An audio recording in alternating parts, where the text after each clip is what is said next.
Bueno, vamos a abrir la escritura en el libro de los Hechos de los Apóstoles y vamos a leer desde el capítulo 2, versículo 1. La enseñanza se llama Día de Pentecostés. Cuando llegó el día de Pentecostés, estaban todos unánimes juntos y de repente vino del cielo un estruendo como de un viento recio que soplaba, el cual llenó toda la casa donde estaban sentados. Versículo 3. Y se les aparecieron lenguas repartidas como de fuego, asentándose sobre cada uno de ellos. Y fueron todos llenos del Espíritu Santo y comenzaron a hablar en otras lenguas, según el Espíritu les daba que hablasen. Moraban entonces en Jerusalén judíos, varones piadosos, judíos, varones piadosos de todas las naciones bajo el cielo. Y de hecho, hecho este estruendo, se juntó la multitud y estaban confusos, porque cada uno les oía hablar en su propia lengua. Y estaban atónitos y maravillados diciendo: mirad, ¿no son estos galileos todos estos que hablan? ¿Cómo pues les oímos nosotros hablar, cada uno en nuestra lengua en la que hemos nacido? El versículo 9. Pardos, medos, elamitas y los que habitamos en Mesopotamia,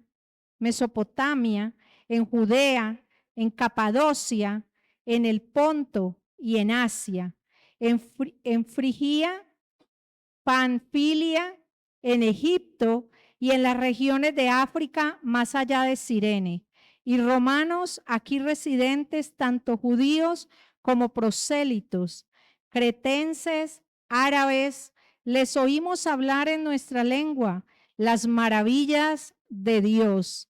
Amén. Hasta el versículo 11. Maravilloso es Dios con sus manifestaciones. Pero vamos a ver, a tomar un poquito la historia para llegar a este momento que había pasado antes. Nosotros sabemos que Jesucristo nace en septiembre, octubre, que es la fiesta de tabernáculos. Sabemos que después Él cumple su llamado, cumple su misión de caminar en esta tierra y mostrar las maravillas del Padre en obediencia, en amor, y que cuando llega el momento es vendido por un beso que Judas le da y es tomado preso y muere en la cruz del Calvario. Cuando Jesucristo muere, es la fiesta de Pascua, pero Él no se queda allí. Él resucita al tercer día.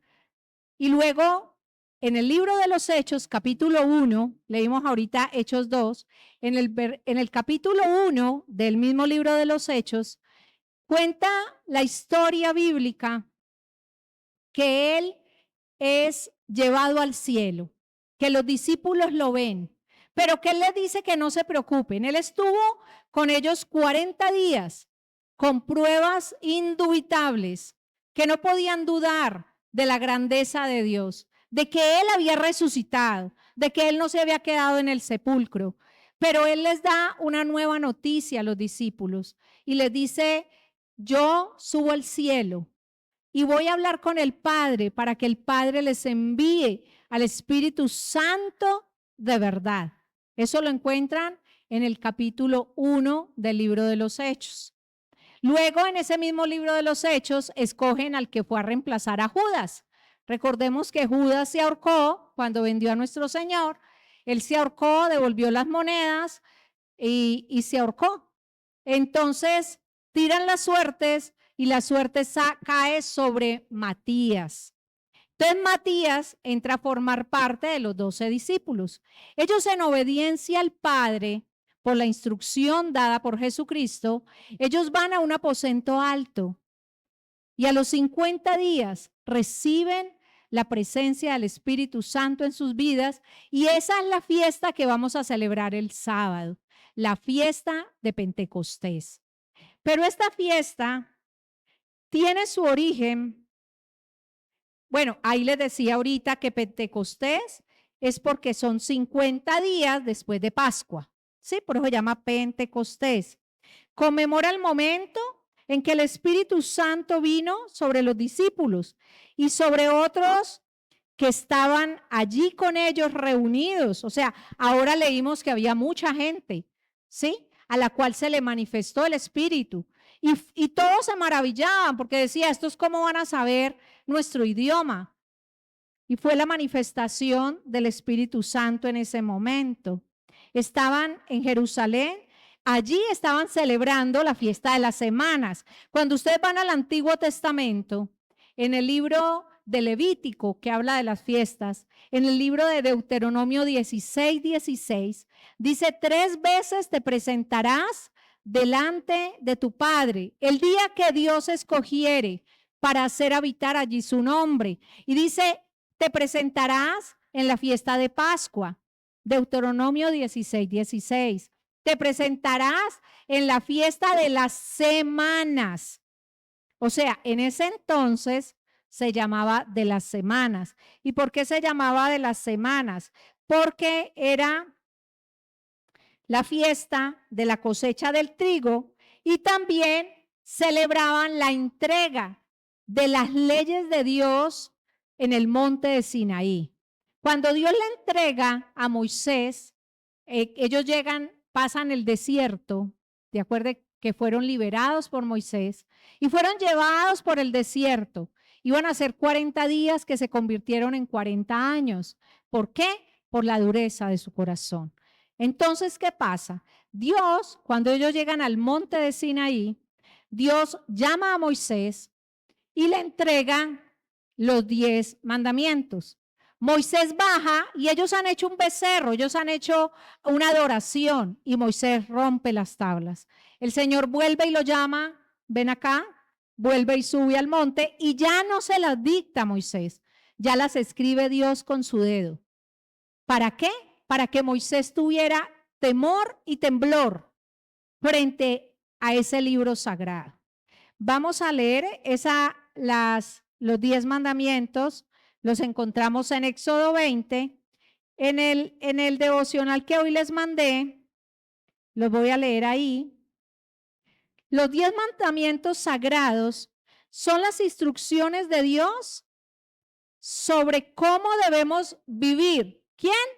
Nosotros. ¿Cómo debemos vivir? Con honra, orden y respeto. Primeramente, hacia Dios. También incluye el respeto, el orden y la honra entre nosotros mismos y para con cada uno de nosotros, ¿sí? Porque el incumplir los mandamientos nos hace daño también a nosotros, que nosotros somos espíritu, alma y cuerpo. Y está, primero, amar a Dios sobre todas las cosas. Segundo, no tomar el nombre de Dios en vano. Tercero, guardar y santificar las fiestas. Estos 3 van hacia la honra, el respeto, el amor, la devoción. Mire que ahí habla también de guardar y santificar las fiestas que él estableció. Él las estableció desde Levítico. Ahí hasta el tercero va la parte de Dios. Ahora, el cuarto dice, honra a padre y madre. Ahí tiene que ver con nosotros, los unos a los otros. No matar, tiene que ver también los unos a los otros. El sexto, no cometer actos impuros, los unos con los otros. 7, no robar, los unos contra los otros. El 8, no hablar contra tu prójimo falso testimonio.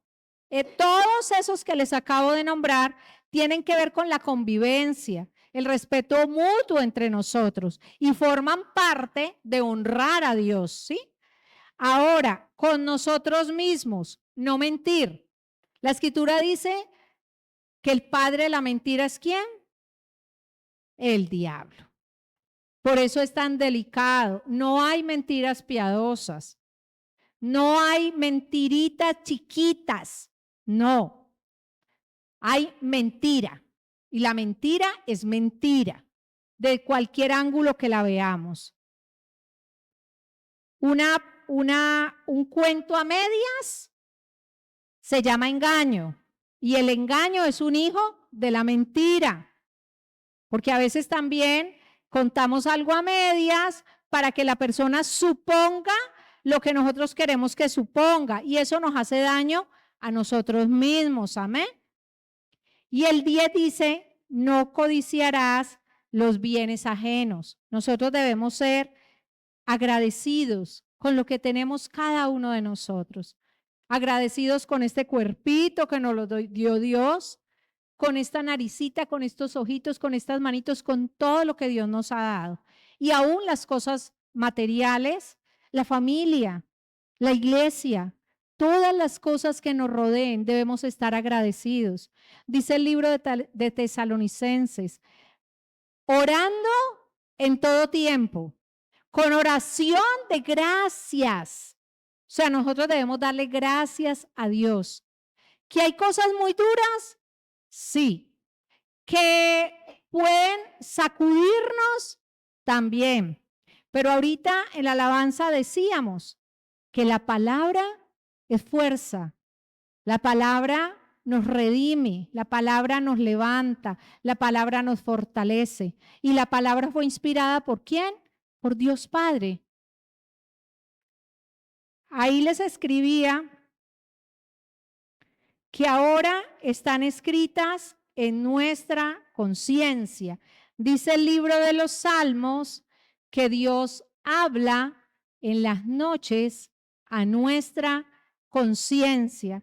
Pero también vamos a leer 2 de Corintios, capítulo 3, versículo 3. Estamos hablando de la fiesta de Pentecostés. Iniciamos con el día de Pentecostés, amén. Siendo manifiesto que sois carta de Cristo, expedida por nosotros, escrita no con tinta, sino con el Espíritu del Dios vivo, no en tablas de piedra, sino en tablas de carne del corazón. La palabra, ese decálogo, está escrito en la conciencia de toda la humanidad. Hijos de Dios y creación de Dios. Por eso es que cuando un niño miente, se esconde, le da miedo.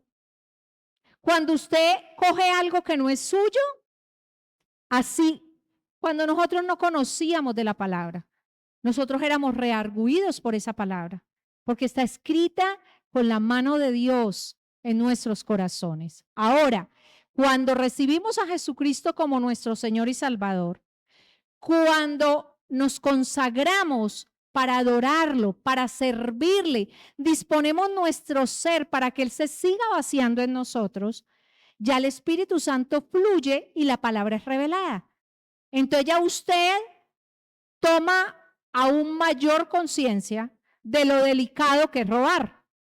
Entonces usted dice, ni 50 pesos, ni un pedacito de nada, porque ya el Espíritu Santo, dice la Escritura, que nos redarguye.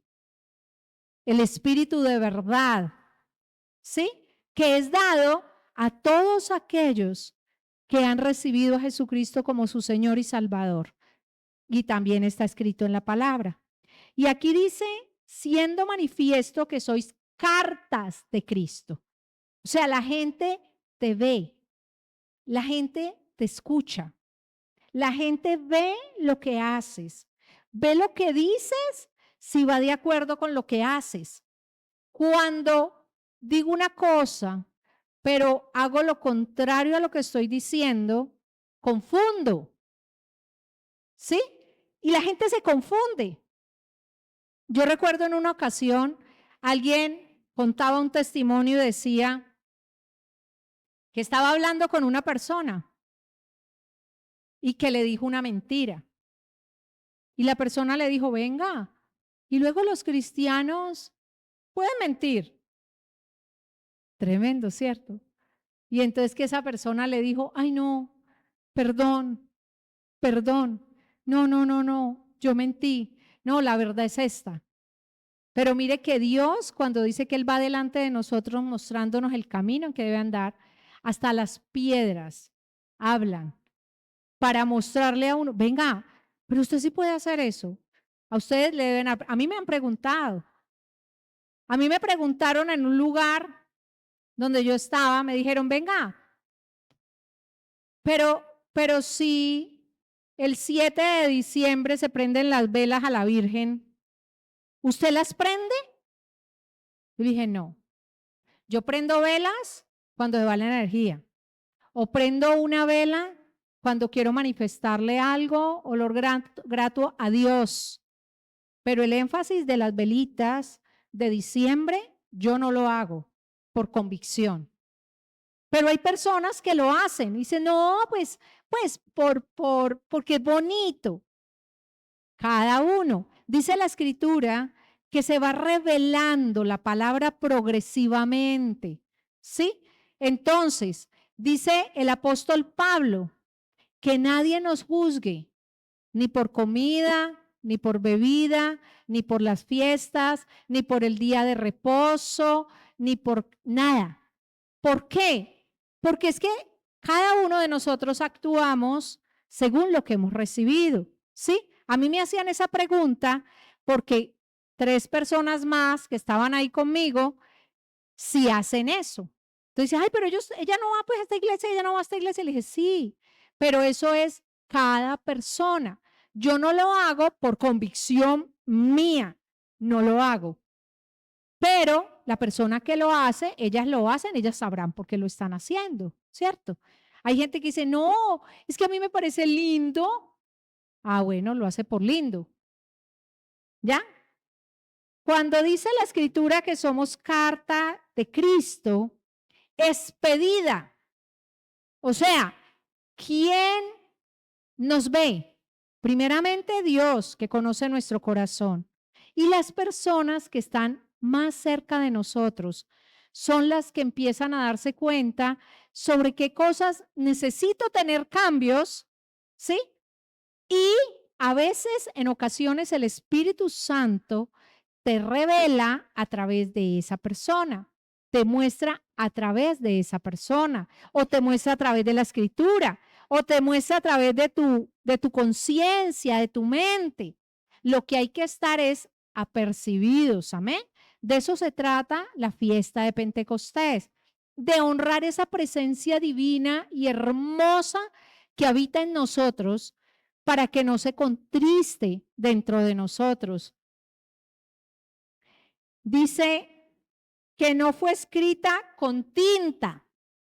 O sea, no es que usted la lea y que entonces me la va a aprender de memoria, me la va a aprender de memoria, me la va a aprender de memoria. No, esto no se trata de memorizar, se trata de interiorizar.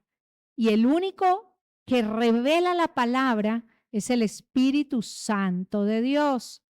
Por eso dice la Escritura que no podemos juzgar porque no estamos viendo el tronco que tenemos nosotros, sino que estamos viendo la escarchita que tiene el ojo del extraño, ¿cierto? Entonces, por eso, quizá en lo que juzgamos vamos a ser juzgados, amén. Entonces, por eso aquí también dice, con el espíritu del Dios vivo. O sea, Dios está vivo, Dios no está muerto, Dios está vivo y reina. Y dice, no en tablas de piedra. ¿Qué pasó en el monte de Sinaí? Dios las escribió con el dedo de él en tablas. Pero aquí ya está diciendo que las escribe en el corazón de cada uno de nosotros. O sea, este decálogo está escrito en el corazón de toda la humanidad. ¿Qué es lo que pasa? Dice la Escritura que el mundo está bajo el maligno y que él entenebrece la mente. Por eso dice la Escritura que el Evangelio de nuestro Señor Jesucristo será predicado a todo el mundo. O sea, nadie se quedará sin ese conocimiento. Así lo hagamos nosotros, así lo haga usted, así no lo haga yo, así no lo haga usted, va a pasar. El Evangelio va a ser conocido por todo el mundo, por los que están por allá profundo, profundo, en lugares que uno ni conoce. Sí, hasta allá va a llegar la palabra de Dios. Y allí, dice la Escritura, vendrá el fin. ¿Por qué? Porque Dios no es injusto. Dios es justo. Dios es justo. Diga, Dios es justo conmigo y con los demás. Cuando nosotros podemos comprender esa verdad de que Dios es justo conmigo y con los demás, podemos entender por qué a veces nos vemos sumergidos en unas consecuencias, como nos predicaba Alderi, nos vemos enfrentados a tentaciones, como también lo explicaba, o a pruebas. Recuerden que ella nos enseñaba 3 formas en las que Dios edifica este proceso tan maravilloso que llevamos en esta tierra. Es un proceso que nos debe producir gozo. A veces saca lágrimas, pero no pierda el gozo. Sepa que detrás de cada circunstancia algo mejor viene. Cada que usted viva una circunstancia, piense, algo mejor está por llegar. Siempre, siempre. Sea que usted que haya sido tentado por el enemigo, como dice la Escritura, cuando de su propia concupiscencia es atraído y seducido. ¿Sí? Esa es la tentación que nos explicaba Alderi. La prueba. Seremos probados como el oro, que es probado a unas temperaturas altísimas. Y también ella hablaba de la tentación, de la prueba y de las consecuencias. O sea, cosas que yo me busqué consciente o inconscientemente, porque a veces caemos en cuenta después de que ya hemos metido todo, ¿cierto? Y decimos, ay, pero aún de todo ello nos librará el Señor. Sea prueba, sea tentación o sea consecuencia. Siempre brillará la luz del Padre sobre nosotros. ¿A través de quién? Del Espíritu Santo. Vamos a leer Isaías. El profeta Isaías profetizó esto tan lindo que nosotros estamos viviendo. Isaías 32, 15.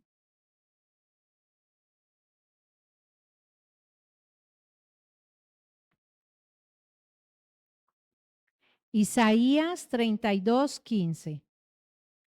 Hasta que sobre nosotros sea derramado el Espíritu de lo alto y el desierto se convierta en campo fértil. Aquí está, el desierto es la tipología del corazón del hombre, ¿sí? Entonces el corazón del hombre está desierto, está inhabitado. ¿Por qué? Porque no fluye la presencia de Dios. Entonces dice, hasta que el desierto se convierta en campo fértil y el campo fértil sea estimado por bosque. Y usted que entra en un bosque, usted encuentra comida, encuentra abrigo, encuentra protección, encuentra una cantidad de cosas que lo protegen. Hay río. Hay un río. Versículo 16.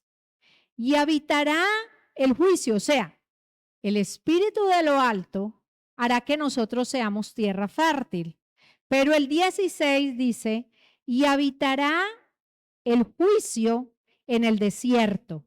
O sea, por eso es que muchas personas, cuando llegan a la vida cristiana, dicen, venga, pero se me vino todo encima. No, todo lo tenía ya encima. Lo que pasa es que usted no se había dado cuenta de la gravedad, pero todo estaba tal cual. O sea, su familia estaba igualita, pero usted no se había dado cuenta, no había tomado conciencia de eso, usted no había tomado conciencia de sus malas actitudes, usted no había tomado, entonces no es que cuando usted llegue a los pies de Cristo se le venga todo encima, no, le echan colirio en los ojos para que vea y a usted se le abren los ojos del Espíritu y usted empieza a ver las cosas como siempre han estado y no se había dado cuenta. Ese es el fluir del Espíritu Santo. Entonces, por eso dice, y habitará el juicio en el desierto, y en el campo fértil morará la justicia. Claro, yo dejo de ser un desierto, me vuelvo un campo fértil. Para hacer un bosque, yo tengo que volverme justo, ¿verdad? Yo tengo que andar en justicia. Yo tengo que hacer lo que es correcto. Hay que hablar, hay tiempo de hablar, tiempo de callar, tiempo de reír, tiempo de llorar, tiempo de sembrar, tiempo de cosechar, ¿sí? Entonces hay que pedirle al Espíritu Santo de Dios que nos muestre esos momentos, esos instantes en los cuales necesitamos hacer para qué, cómo, cuándo y dónde. Amén. Y lo más importante, miren, que nosotros siempre estemos sensibles a su voz. Por muy duro que parezca una revelación, hay que asumirla porque no estamos solos. Él ha dicho que no solamente nos mostrará la salida, sino que estará con nosotros todos los días de nuestra vida. Amén. Entonces dice el 16, habitará el juicio en el desierto y en el campo fértil morará la justicia. Mire el 17 más hermoso todavía. Y el efecto de la justicia será paz. Cuando usted hace las cosas que tiene que hacer, usted duerme tranquilo. Usted se siente en paz. A usted no le importa encontrarse con la persona que le ha declarado la guerra porque usted está en paz, porque usted está haciendo y caminando en justicia. Entonces, el fruto de la justicia, el efecto de la justicia será la paz. Y la labor de la justicia, reposo y seguridad para un ratico, para siempre. Entonces miren qué bello todo lo que produce la presencia del Espíritu Santo en nuestras vidas. Tenemos más beneficios. Mire, todo lo que Dios nos direcciona a hacer, todo lo que Dios nos muestra, todo hacia donde Dios nos conduce es para mejorar, para llevarnos a victorias mayores, para llevarnos a circunstancias superiores a la condición en que estamos. El juicio y la justicia es una tierra que emana leche y miel. Esto significa un bien mayor. Donde emana la leche y la miel es recibir un bien mayor. La fertilidad de la tierra prometida. La leche simboliza calidad superior, riqueza de sabor y nutrición. La miel representa dulzura, la bondad de Dios. Es nutritiva y placentera. Mire, esa tipología de la miel es tan tremenda. Y bueno, y la de la leche también le voy a explicar. La de la miel, cuando usted está constipado, ha tosido demasiado, usted se le pela la garganta. Tome la cucharadita de miel. La miel cicatriza.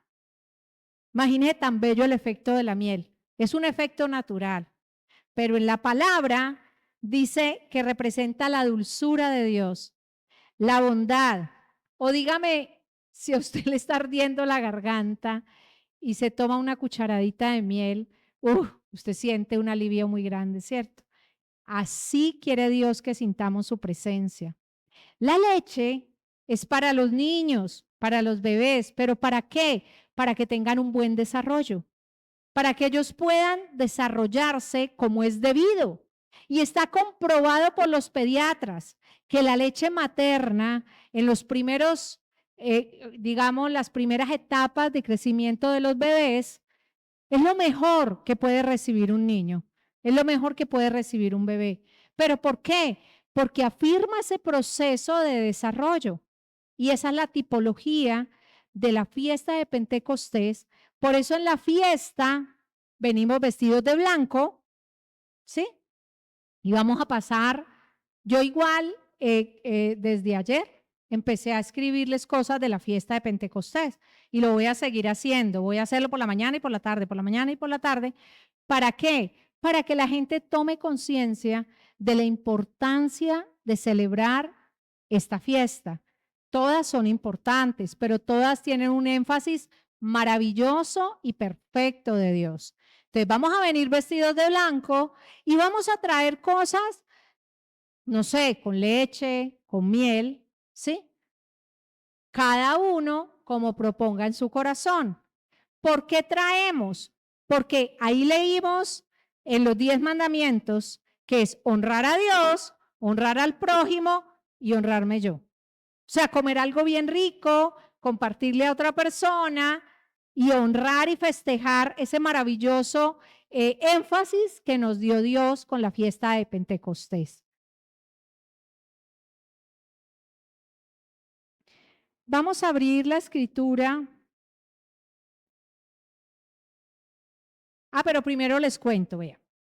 Los discípulos Pedro y Juan estaban ante más de 5,000 personas hablando de Cristo. O sea, ya Cristo se había muerto, ya ellos habían recibido al Espíritu Santo y estaban fluyendo en el Espíritu. Y ellos estaban predicando ante 5,000 personas, hablando de Jesucristo, que era quien sanaba a los enfermos. Y oraron en el nombre de Cristo por un enfermo y ese enfermo se sanó. Y resulta de que los fariseos, los saduceos, los religiosos que mantenían pendientes de todas esas cosas, fueron y los tomaron presos y les exigieron que no hablaran. Ahí ya vamos entonces a abrir la escritura en el libro de los Hechos 4 y leemos desde el versículo 19 la bendita palabra. Hechos 4, 19. Mas Pedro y Juan respondieron diciéndoles: juzgad si es justo delante de Dios obedecer a vosotros antes que a Dios. Versículo 20. Porque no podemos dejar de decir lo que hemos visto y oído. 21. Ellos entonces le amenazaron y les soltaron, no hallando ningún modo de castigarles por causa del pueblo, porque todos glorificaban a Dios por lo que se había hecho. El 22. Ya que el hombre en quien se había hecho este milagro de sanidad tenía más de 40 años. El 23. Y puestos en libertad, vinieron a los suyos y contaron todo lo que los principales sacerdotes y los ancianos les habían dicho. El 24. Y ellos, habiéndolo oído, alzaron unánimes la voz a Dios y dijeron, miren esta oración tan hermosa. Soberano Señor, tú eres el Dios que hiciste el cielo y la tierra, el mar y todo lo que en ellos hay. Que por boca de David, tu siervo, dijiste, ¿Por qué se amotinan las gentes y los pueblos piensan cosas vanas? Se reunieron los reyes de la tierra y los príncipes se juntaron en uno contra el Señor y contra su Cristo, porque verdaderamente se unieron en esta ciudad contra tu santo Hijo Jesús, a quien ungiste, Herodes y Poncio Pilato, con los gentiles y el pueblo de Israel, para hacer cuanto tu mano y tu consejo habían antes determinado que sucediera. Y ahora, Señor, mira sus amenazas y concede a tus siervos que con todo denuedo hablen tu palabra, mientras extiendes tu mano para que se hagan sanidades y señales y prodigios. Mire tan bella esa oración. Mediante el nombre de su santo Hijo Jesús. Cuando hubieron orado, el lugar en que estaban congregados tembló y todos fueron llenos del Espíritu Santo y hablaban con denuedo la palabra de Dios. Pedro y Juan ya tenían el Espíritu Santo. Los que estaban ahí fueron los que recibieron esa dosis de bendición del Espíritu. ¿Y ellos qué les decían? Oraron, contaron la historia. Mire, en oración contaron la historia de todo lo que había sucedido con Cristo y cómo ellos, cumpliendo el mandato de Dios, estaban diciendo que Jesucristo es el que sana, Jesucristo es el que salva. Y los religiosos los persiguieron por eso. Amén. Entonces, ¿fueron llenos de qué? Del Espíritu Santo. ¿Por qué? Por la manifestación de ellos, porque la palabra fue revelada. Amén. Vamos a colocarnos sobre nuestros pies. La palabra fue revelada en ese momento y ellos, siendo sensibles a esa palabra, el Espíritu Santo fluyó y fueron llenos del Espíritu Santo.